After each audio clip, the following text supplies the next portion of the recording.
ভাই শাক কত করে? 50 টাকা ভাই। আর পেঁয়াজ কত কেজি? পেঁয়াজ 30 টাকা। ক কেজি দেবো? দাদা আমাকে 1 কেজি টমেটো দাও তো। আচ্ছা দিচ্ছি ভাই। টমেটো কত কেজি নিচ্ছ দাদা? 50 টাকা দাদা। বেশি টাকা। বাবা তো ভাত দেওয়ার উপায় নেই তো। কি করবো ভাই, বুঝতেই তো পারছো রোজার মাস, দাম একদম চটচট করে বাড়ছে। এই নাও ভাই।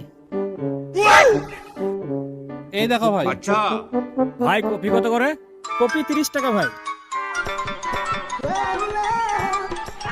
ভাই আলু কত করে?